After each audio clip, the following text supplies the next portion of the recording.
பக்ஷி சாஸ்திரம் என்றால் என்ன அப்படிங்கிற ஒரு கேள்விக்கான விடையைத்தான் பார்க்க போகிறோம். இந்த பக்ஷின்னு சொன்னால் நமக்கு தெரியும் இல்லையா, பறவைன்னு சொல்கிறோம். இந்த பறவைகளை அடிப்படையாக கொண்டு ஒரு சாஸ்திர விதியினை தீர்மானித்திருக்கிறார்கள். இது என்ன சார் அப்படின்னு சொல்லி பார்த்தோம்னா, இதில் ஒரு சிறப்பம்சம் என்ன தெரியுமா? இந்த பக்ஷி சாஸ்திரம் என்பது உருவானது நம்முடைய தமிழகத்திலே அப்படிங்கிறதை நினைவிலே கொள்ள வேண்டும். இதற்கான ஆதாரம் என்பது நம்முடைய தமிழர்களினுடைய நூல்களிலே காணப்படுகிறது, பழங்கால நூல்களிலேயே காணப்படுகிறது. இதனை பஞ்சபக்ஷி சாஸ்திரம்னே சொல்லுவார். 5 பறவைகளை கொண்டு அந்த சாஸ்திரத்தை தீர்மானித்திருக்கிறார்கள்.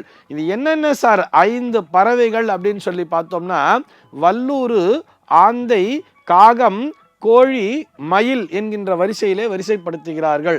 இதை எப்படி வரிசைப்படுத்தலான்னு சொல்லி பார்த்தோம்னா, நட்சத்திரங்களை கொண்டுதான். அதாவது அஸ்வினி, பரணி, கார்த்திகை, ரோகிணி, மிருகசீரிஷம் ஆகிய இந்த முதல் 5 நட்சத்திரங்களிலே பிறந்தவர்களுக்கான பறவையாக வல்லூறு அப்படிங்கிறத தீர்மானம் பண்ணி வச்சிருக்கா.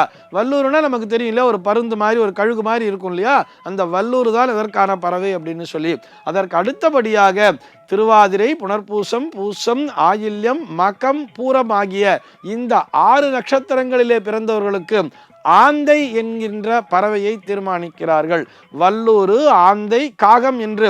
அதற்கு அடுத்தபடியாக உத்திர நட்சத்திரம் முதல் உத்திரம், அஸ்தம், சித்திரை, சுவாதி, விசாகம் என்று இந்த 5 நட்சத்திரங்களிலே பிறந்தவர்களுக்கு காகம் என்கின்ற பறவையும், அதற்கு அடுத்தபடியாக அனுஷம், கேட்டை, மூலம், பூராடம், உத்திராடம் ஆகிய இந்த 5 நட்சத்திரங்களிலே பிறந்தவர்களுக்கு கோழி என்கின்ற பறவையும், அதற்கடுத்தபடியாக திருவோணம், அவிட்டம், சதயம், பூரட்டாதி, உத்திரட்டாதி, ரேவதி ஆகிய இந்த 6 நட்சத்திரங்களிலே பிறந்தவர்களுக்கு மயில் என்கின்ற பறவை என்று தீர்மானித்து வைக்கிறார்கள்.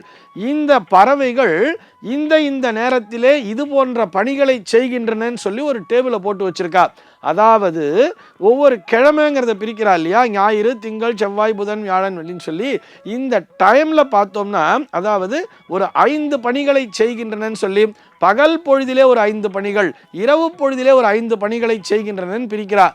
5 அப்படின்னு வரும்பொழுது அந்த பகல் பொழுதின் கால அளவினை 5ஆக பிரிக்கிறார்கள். 5 ஜாமங்கள் அப்படின்னு சொல்லுவார்.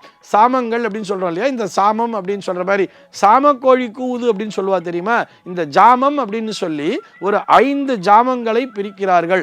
அதாவது தோராயமா நம்ம வந்து ஒரு 12 hours பகல் பொழுது அப்படின்னு நம்ம பிரிச்சுட்டோம்னா, ஒரு ஜாமத்திற்கு 2 மணி நேரம் 24 நிமிடங்கள் என்று கணக்கிலே வருகிறது. இந்த ஜாமத்திலே, இந்த நாளிலே, பகல் பொழுதிலே, அதுவும் வளர்பிறை தேய்பிறைன்னு வேற பிரிக்கிறார். வளர்பிறை நாட்களிலே இப்படிப்பட்ட பணிகளை இந்த பறவைகள் செய்து கொண்டிருக்கும். தேய்பிறை நாட்களிலே இப்படிப்பட்ட பணிகளை இந்த குறிப்பிட்ட ஜாமத்திலே, அந்த கிழமையிலே அந்த பறவையானது செய்து கொண்டிருக்கும் சொல்றார். அது என்ன பணிகள் அப்படின்னு சொல்லி பார்த்தோம்னா, ஊன், நடை, அரசு, துயில், சாவு அப்படின்னு வச்சிருப்பா. ஊன் அப்படின்னு சொன்னா உண்டி, அதாவது சாப்பிட்டு இருக்கு அப்படின்னு அர்த்தம். நடை அப்படின்னு சொன்னா அப்படியே நடந்து கொண்டே இருக்கிறது என்று அர்த்தம். அரசு அப்படின்னு சொன்னா ஒரு ராஜ்ய பரிபாலனம் பண்றதுன்னு அர்த்தம். அதற்கு அடுத்தபடியாக துயில்னு சொன்னா தூங்கின்னு இருக்குன்னு அர்த்தம். சாவுன்னு சொன்னா நம்ம எல்லாருக்குமே தெரியும் அல்லவா, முடங்கி போச்சுன்னு அர்த்தம். ஆக இந்த துயில், சாவு ஆகிய இந்த 2 பணிகளை அந்த பறவைகள் மேற்கொண்டு கொண்டிருக்கின்ற அந்த காலத்திலே இந்த நட்சத்திரக்காரர்களால் சிறப்பாக செயல்பட முடியாதுன்னு சொல்றார். ஏதோ குழப்புற மாதிரி இருக்கும், நான் ஈஸியாக புரிஞ்சுக்கிற மாதிரி சொல்கிறேன். ஒரு திருவாதிரை நட்சத்திரக்காரருக்காரனே வச்சுப்போமே, அவருடைய பறவை அப்படின்னு சொல்லி பார்த்தோம்னா ஆந்தை அப்படிங்கிற ஒரு பறவையை கொடுத்துருக்கா. ஒரு ஞாயிற்றுக்கிழமை நாளிலே ஒரு ஜாமம், அதாவது ஒரு 3வது ஜாமம் பகல் பொழுதிலே அதற்குரிய பணி அப்படின்னு சொல்லி பார்க்கும் பொழுது அரசு அப்படின்னு சொல்லி இவர்கள் அந்த டேபிளில் கொடுத்துருக்கான்னு சொன்னால், அவர்கள் அந்த நேரத்திலே, அந்த திருவாதிரை நட்சத்திரத்திலே பிறந்தவர்கள் மிகவும் சிறப்பாக பணியாற்றுவார்கள்னு சொல்றார்.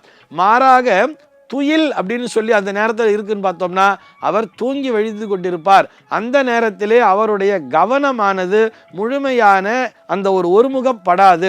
நம்ம இதை வந்து நிறைய பேர் எக்ஸாம்பிள் பார்க்கலாம். இந்த ஸ்கூலில் பார்த்தீங்கன்னா, ஸ்கூல் ஸ்டூடெண்ட்ஸ் இருப்பார், காலையில் ஃபஸ்ட்டு பீரியட் தான் இருக்கும், ஆனால் அவன் பார்த்தா தூங்கி வழிஞ்சுட்டு இருப்பான். வாத்தியார் ரொம்ப இன்ட்ரெஸ்டாக கிளாஸ் எடுத்துட்டு இருப்பார், மற்ற மாணவர்கள் நன்றாக கவனிப்பார்கள். ஆனால் இந்த மாணவன் மட்டும் ஏன் தூங்கி வழிகிறான் அப்படின்னு சொல்லி ஒரு ரிசர்ச் பண்ணி பார்த்தோம்னா, அவனுடைய தன்னுடைய நட்சத்திரத்திற்குரிய அந்த பறவையானது அந்த நேரத்திலே துயில் என்கின்ற அந்த பணியினை செய்து கொண்டிருக்கும். இதை நீங்கள் ப்ராக்டிக்கலாகவே செக் பண்ணியே பார்க்கலாம்னு சொல்கிறேன். ஸ்கூல் ஸ்டூடெண்ட்ஸுக்கு மட்டும் சொல்லலை, ஆஃபீஸில் கூட பார்க்கலாமே.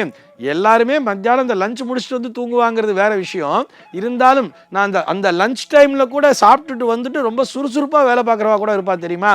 ஏன்னு காரணம், என்ன காரணம் சொல்லி பார்த்தோம்னா, அவர்களுடைய நட்சத்திரத்திற்குரிய பறவையானது அன்றைய தினத்திலே அது அரசு என்கின்ற பணியில் ஈடுபட்டிருக்கும், அல்லது நடை என்கின்ற பணியில் ஈடுபட்டு கொண்டிருக்கும். அது நடை அப்படின்னு சொன்னால் ரொம்ப சுறுசுறுப்பாக ஒரு செயலை செஞ்சுட்டு இருக்கா அப்படிங்கிற மாதிரியான ஒரு பொருளை எடுத்துக்கலாம்.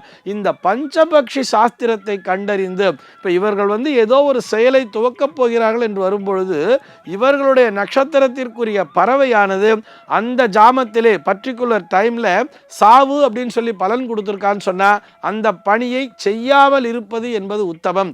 இவர்கள் எத்தனை முறை அந்த பணியினை மேற்கொண்டாலும் அதில் மீண்டும் மீண்டும் மீண்டும் ஃபெயிலியரே வந்துட்டு இருக்கும். ஒரு டிரான்சாக்ஷன் பண்ணு கூட பார்க்கலாமே. நம்ம ஏதோ ஒரு ட்ரெயின் டிக்கெட் போடணும், ஒரு டிரான்சாக்ஷன் பண்ணுறோம், அது பணம்லாம் பிடிச்சிட்டு இருக்கோம், ஆனால் டிக்கெட் மட்டும் நமக்கு வந்திருக்காது. இது நமக்கு மட்டும்தான் வந்திருக்காது, அதனுடைய சைட்லாம் எல்லாமே நல்லாவே இருந்திருக்கும். உடனே ஒரு பதில் மட்டும் நமக்கு வரும், உங்களுடைய அக்கௌண்ட்லேருந்து பணம் டெபிட் ஆகியிருந்தால் அதே அக்கௌண்ட்டில் திரும்பி 3 நாளில் உங்களுக்கு பணம் ரிட்டர்ன் ஆகி வந்திருக்கும்னு சொல்லி வரும். ஆனால் இது நமக்கு மட்டும் ஏன் இப்படி உண்டானது அப்படின்னு சொல்லி பார்த்தோம்னா, அது அதே டைமில் திரும்ப திரும்ப நம்ம முயற்சி பண்ணி பார்த்தா கூட மீண்டும் மீண்டும் இதே போன்ற நிகழ்வுகள் தான் நடந்து கொண்டே இருக்கும். அப்ப என்ன சொல்லுவா, கொஞ்சம் கேப் விட்டுட்டு பண்ணுப்பா அப்படின்னு சொல்லுவா. கொஞ்ச நேரம் இரேன், ஒரு அரை மணி நேரம் கழிச்சு பண்ணி பாருன்னு சொல்லுவா. அந்த நேரத்திலே இந்த பட்சிகளினுடைய பணி என்பது மாறி போயிருக்கும். அப்போ நம்ம அந்த டிரான்சாக்ஷன் ட்ரை பண்ணும் பொழுது, ஒரு டிக்கெட்டுக்காக ட்ரை பண்ணும் பொழுது, அல்லது நம்ம எதை புக் பண்ண போகிறோமோ அது நமக்கு ஈஸியாக கிடைச்சிடும். ஆக இந்த பக்ஷி சாஸ்திரம் என்பது நம்முடைய தமிழர்களால் கண்டுபிடிக்கப்பட்ட ஒரு மிக, அதாவது இது எக்ஸ்பீரியன்ஸ் மூலமாக நிறைய ஒர்க் பண்ணி பார்த்து இதை வச்சு இந்த டேபிளை ஃபார்ம் பண்ணியிருக்கா. இதில் அவர்கள் பிறந்த ஜென்ம நட்சத்திரம் என்பது தொடர்பு கொள்கிறது, வளர்பிறை தேய்பிறை என்பது தொடர்பு கொள்கிறது, அந்த நாளுக்குரிய கிழமை என்பது தொடர்பு கொள்கிறது, அது பர்டிகுலர் ஜாமம்னு சொல்றோம் இல்லையா, எந்த நேரம் என்பது தொடர்பு கொள்கிறது. இதுல என்னென்ன கிரகங்கள் சார் வேலையை பார்க்குதுன்னு சொன்னா, நம்முடைய ஜென்ம நட்சத்திரம் என்பது எதை வச்சு தீர்மானிக்கிறோம், நாம் பிறந்த நாளிலே சந்திரனானவர் எந்த நட்சத்திர காலிலே சஞ்சரித்து கொண்டிருந்தாரோ அதுதானே நம்முடைய ஜென்ம நட்சத்திரம்னு சொல்றோம். ஆக நம்முடைய ஜென்ம நட்சத்திரம் என்பது சந்திரனாகிய மனோகாரகனை குறிப்பதால் நம்முடைய மனநிலையானது இந்த நாளிலே, அதுவும் வளர்பிறை தேய்பிறை வேற பிரிக்கிறா இல்லையா, இந்த வளர்பிறை தேய்பிறை என்பதும் சந்திரனை அடிப்படையாக கொண்ட விஷயங்கள் தானே. ஆக இந்த நேரத்திலே வளர்பிறை நாட்களிலே இந்த நட்சத்திரத்திலே பிறந்தவர்கள் இந்த கிழமையிலே இந்த நேரத்திலே இப்படித்தான் செயல்படுவார் என்கின்ற ஒரு ஆராய்ச்சியினை மேற்கொண்டு அதன் அடிப்படையிலே ஒரு டேபிள் அப்படிங்கிறத நமக்கு ஃபார்ம் பண்ணி கொடுத்துருக்கா. அந்த டேபிளை பயன்படுத்தி கொண்டு அழகா நமக்கு அல்வாவை கிண்டி சாப்பிட்றதுக்கே கொடுத்துருப்பா. இந்த பஞ்சபக்ஷி சாஸ்திரம் என்பது நாம் செய்கின்ற செயல்கள் எந்த விதமான பலனை தரும், நாம் எப்படி செயல்படுகிறோம் என்பதை தீர்மானிப்பதற்காக அமைக்கப்பட்டிருக்கிறது என்பதை புரிந்து கொண்டு செயல்படும் பொழுது நாம் செய்கின்ற செயல்களிலே பஞ்சபக்ஷி சாஸ்திரத்தின் மூலமாக நிச்சயமாக வெற்றியினை பெற முடியும். சர்வே ஜனாஹ சுகினோ பவந்து.